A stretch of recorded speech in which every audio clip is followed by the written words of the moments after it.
ఎవరి దశ ఎప్పుడు ఎలా తిరుగుతుందో ఎవరు అంచనా వేయలేరు. ముఖ్యంగా సినీ రంగంలో ఇది బాగా వర్తిస్తుంది. అందులోనూ హీరోయిన్ల విషయంలో దీని డోస్ కాస్త ఎక్కువగానే ఉంటుందని చెప్పాలి.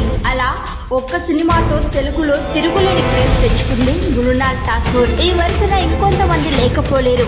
హిందీలో మృణాల్ కు పెద్దగా చెప్పుకునే రేంజ్ లో రోల్స్ పడలేవు. కాస్తో కూస్తో పడ్డ 2-3 సినిమాలు కూడా బాక్సాఫీస్ దగ్గర ఘోర పరాజయాలుగా నిలిచాయి. దీంతో హిందీ నాట ఆమె క్రేజ్ అంతంత మాత్రమే. ఏ ముహూర్తాన రాఘవపూడి మృణాలు చూశారు. ఇక ఆమె దశ మామూలుగా తిరగలేదు.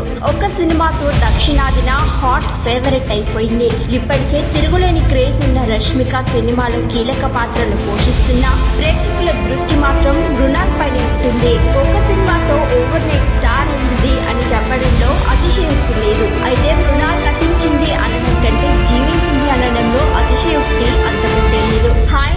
తల్లిగా నటించిన ఆ ప్రభావం మృణాల్ పై ఎక్కువగా పడలేదు. పైపెచ్చు నటిగా మరో మెట్టు పైకెక్కిందని చెప్పుకోవచ్చు. నిజానికి ఈ సినిమాతో నానికి ఎంత పేరొచ్చిందో మృణాల్ కు కూడా అంతే పేరొచ్చింది. యష్నాగా హాయ్ నాన్నలో తన టెరిఫిక్ పర్ఫార్మెన్స్ తో ఆడియన్స్ ను ఫిదా చేసింది. ప్రస్తుతం ఈ బ్యూటీ బ్యాక్ టు బ్యాక్ సినిమాలు చేస్తూ గడుపుతోంది. ఇక ఇదిలా ఉంటే ఈ బ్యూటీ ప్రస్తుతానికి గంటకు 15 లక్షలు తీసుకుంటుందట. ఇదెందుకో చూద్దాం. షాపింగ్ మాల్ ఓపెనింగ్ కోసం ఈ బ్యూటీ అక్షరాల 15 లక్షలను డిమాండ్ చేస్తోంది. ప్రస్తుతం మార్కెట్ లో ఈ బ్యూటీ క్రేజ్ ఆ రేంజ్ లో ఉంది. మృణాల్ షాపింగ్ మాల్ లో గంట సేపు ఉంటుందేమో. అలా కేవలం గంట కోసం 15 లక్షలను తీసుకోవడం అంటే మామూలు విషయం కాదు. ఇదిలా ఉంటే లేడీ సూపర్ స్టార్ నయనతార గురించి విస్తుపోయే విషయం ఇంకోటింది. ఇటీవల 50 సెకండ్ల వీడియో యాడ్ కోసం 5 కోట్ల రెమ్యునరేషన్ తీసుకున్నట నయన్.